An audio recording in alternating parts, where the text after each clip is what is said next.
शंकर की आराधना करने से नवरात्र में शक्ति का बल बढ़ता, शक्ति का बल।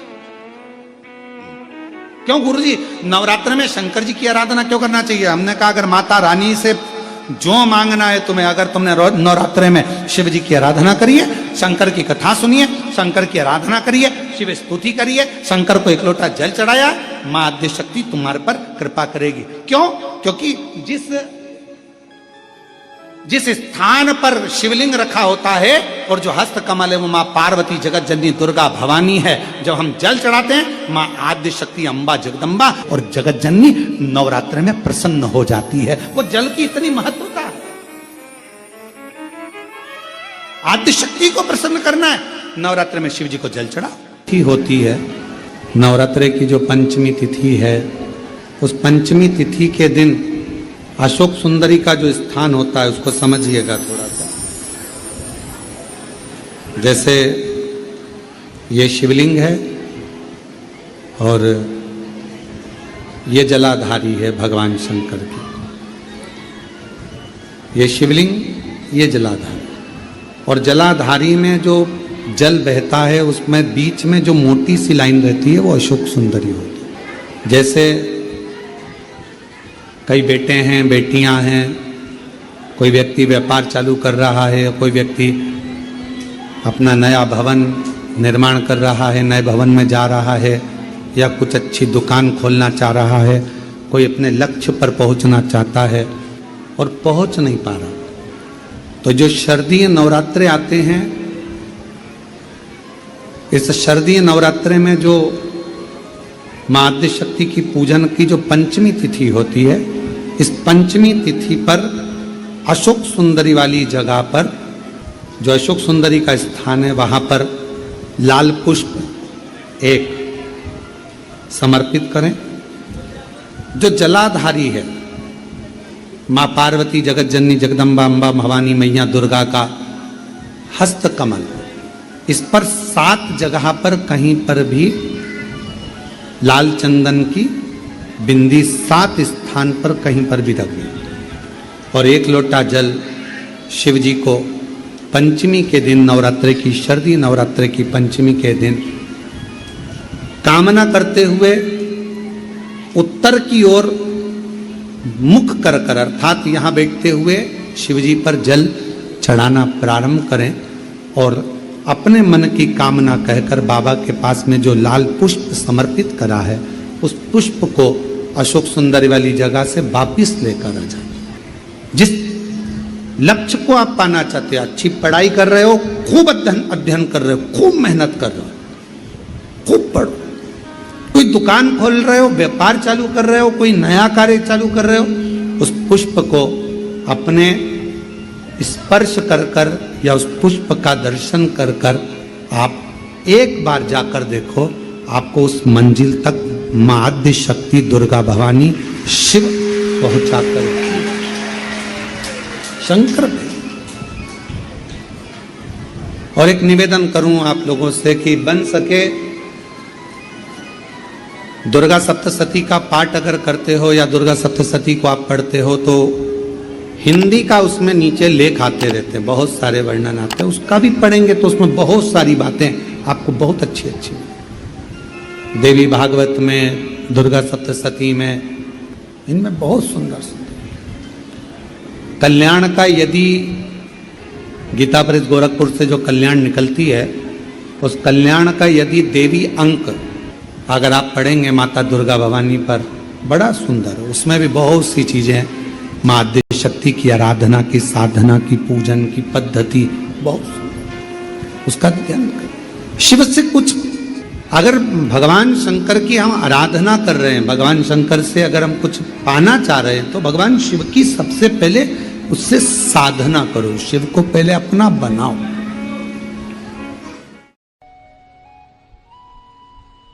और नवरात्रि में भी देवी की आराधना का एक स्मरण का सुख है महाराज। ज्योत का विधान है, नवरात्रि में देवी की ज्योत लगती है, अखंड ज्योति लगती है, जवारे बुआए जाते हैं, कलश लगता है, ज्योत का भी विधान है। जिसके यहाँ दिया अखंड जलाया जाता है। अगर वो दिए की लो, दिए की बाती अगर दक्षिण दिशा की होती है तो उसके घर में साल भर में एक घात जरूर होती है।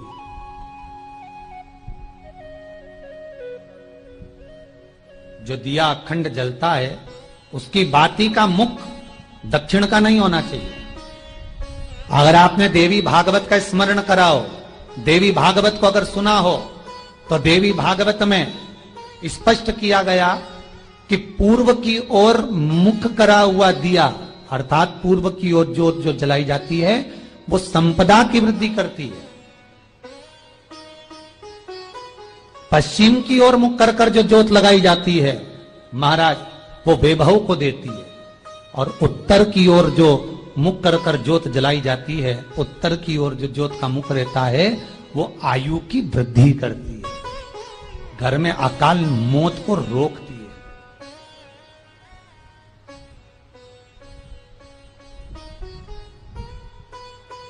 रात्रि का जो भाव तत्व है उसको भी अच्छे से समझ लेना।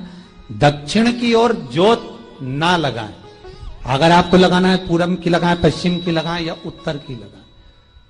और जितने दिन महारानी जगदम्बा जगतधात्री दुर्गा भवानी, अब की बार माताजी घोड़े पर आई है। हर बार देवी बदल बदल के आती है। इस बार जो नवरात्रे आए वो घोड़े के आए।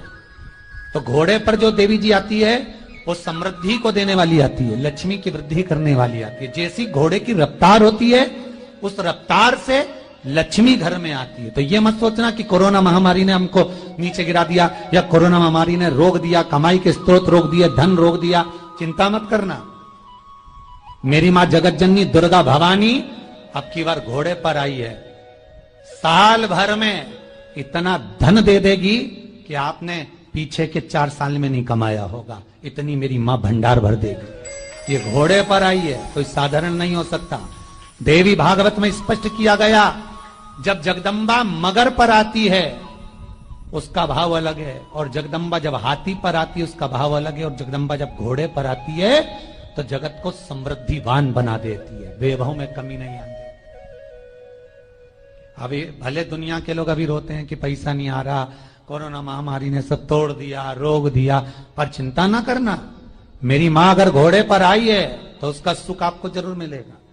एक जरा सी मिट्टी की दुकान भी अगर आप खोल कर बैठेंगे तो चांदी और सोना के बराबर कमाएंगे। इतना धन देगी वो मारा, साधारण नहीं है मेरी माता।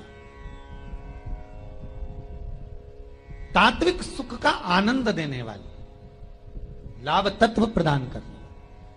और नवरात्रि में भी अगर आपकी कोई कामना है, आपकी अगर इच्छा है, आपका मन है, तो जगत जननी की आराधना करो। पति और पत्नी में अगर क्लेश है तो जगदम्बा के मंदिर में मक्खन चढ़ाओ, प्रेम बढ़ जाएगा। आपको लगता है कि पति कोई अन्य स्त्री से लगा हुआ है या परिवार टूट रहा है, तलाक तक पहुंच गया है, तो माता के मंदिर में आप ध्वजा लगवाइए, उस ध्वजा पर मक्खन लगाकर लगवाइए, आपको लाभ मिलेगा। महाराज, यदि आपको लगता है कि बच्चे बहुत ज्यादा अपशब्द बोल रहे हैं, मुंह चला रहे हैं और प्रेम नहीं रख रहे, तो माता के मंदिर में लाल पुष्प, लाल चंदन और लाल चूड़ी मां को समर्पित करिए, प्रेम बढ़ेगा।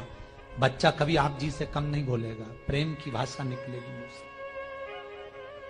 मां जगत जननी की आराधना, जगदम्बा की उपासना। नवरात्रे में 9 दिन में से कोई एक दिन ऐसा ले लो जिस दिन कन्याओं का भोजन कराओ, साथ में उनको लाल चुनरी ओढ़ाओ या कोई लाल वस्त्र, लाल पूजन की सामग्री उनको दो, सुख मिलेगा, आनंद आएगा।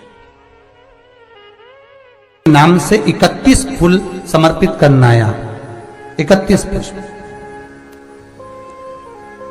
और कुंदकेश्वर के नाम से 31 पुष्प समर्पित कर कर बेलपत्री के पेड़ के नीचे की जड़ थोड़ा सा भाग निकालकर ऊपर से छीलकर अंदर का भाग शंकर कुंदकेश्वर को चढ़ाना है। उस जड़ को लाकर उसको पीसना है और पीसकर सुबह के समय पर 3 बार उसका कुंदकेश्वर का नाम लेकर सेवन करना है। जिसको साइटिका और जिसको रीढ़ की हड्डी, स्लिप डिस्क, जिसको प्रॉब्लम होती है उसको बाबा कुंदकेश्वर एक ऐसे महादेव हैं, क्योंकि भगवान शंकर के चरण पर पार्वती के द्वारा फेंका गया कुंद का प्रहार हुआ और उससे बाबा को चोट लगी, जिससे बाबा का नाम कुंदकेश्वर पड़ा। कच्चे सूत से लपेटकर 11 बार उसका भाग, जब उसको लपेट लोगे इस तरह से इकट्ठा करके, आगे का जो भाग है 11 बार कच्चा सूत लपेटने के बाद जो भाग पीछे का आगे का कोई भी हो, उसको शहद में डुबाकर शिव जी को समर्पित कर दो। किस जगह पर रखना है? अशोक सुंदरी वाली जगह। अशोक सुंदरी की जगह जानते हो आप लोग, पहले भी आपको बताया है, आज फिर आपको वर्णन कर दें। जैसे ये गोल जलाधारी है, ये शिवलिंग रखा है, ये 2 जहां से पानी बह रहा है बाबा के चरणारविंद, राइट में श्री गणेश जी का स्थान, लेफ्ट में कार्तिकेय का स्थान, बीच में अशोक सुंदरी की जगह। शंकर भगवान की 6 लड़कियां हैं। भगवान शंकर के 13 बच्चे, 13 बच्चों में से 6 लड़कियां, उस 6 लड़कियों में से एक लड़की का स्थान, भगवान शंकर की एक बेटी का स्थान, अशोक सुंदरी का स्थान सामने है। पद्म पुराण में स्पष्ट किया ये स्थान अशोक सुंदरी का। शंकर भगवान की जलाधारी में पार्वती जी का हस्तकमल, ऊपर से जो एक एक बूंद पानी गिरता है, ये शंकर भगवान की 5 लड़कियों का स्थान है। जया, विषहरा, सामरीबारी, दौतली और देव। शंकर भगवान की 5 लड़कियां भगवान शंकर के मस्तक पे जल की धार गिरा रही हैं। बीच में जो अशोक सुंदरी का स्थान है महाराज, उस जगह पर शहद का मुख, जो शहद आपने भिंगोया है, उस शहद का मुख शंकर जी की ओर कर कर इसी चैत्र के महीने में, इन्हीं नवरात्रि में शंकर भगवान के उस अशोक सुंदरी की जगह पर शहद का भाग शिव जी की ओर रख दें। महाराज, अगर घर में संपदा की कमी हो या कोई पैसा खा गया हो, रुपया नहीं दे रहा हो, पैसा अटक गया हो, तो उस शहद को शिव जी की ओर मुख कर कर उस आम के पल्लव की जो डंडी है उसको 11 डंडी को वहां रख दीजिए और उससे अपनी कामना कर कर आ जाइए। हो सके उस शहद में से थोड़ा सा शहद किसी रुमाल पर, किसी कपड़े में लगाकर उसको रख लीजिए। जिस व्यक्ति से पैसे लेना है, जिस व्यक्ति से पैसे मांग रहे हो, उससे एक बार जाकर मिल लीजिए, एक बार उसको खबर कर दीजिए। बाबा चाहेगा भोलेनाथ तो नवरात्रि में ही पैसा वापिस आ जाएगा, अगर शिव कृपा कर दे। ये बाबा की करुणा। आम का पल्लव कोई साधारण नहीं जिसको कलश के ऊपर रखा जाता है, शिव की कृपा। जिस आम के पेड़ पर स्वयं कामदेव चढ़कर भगवान शंकर के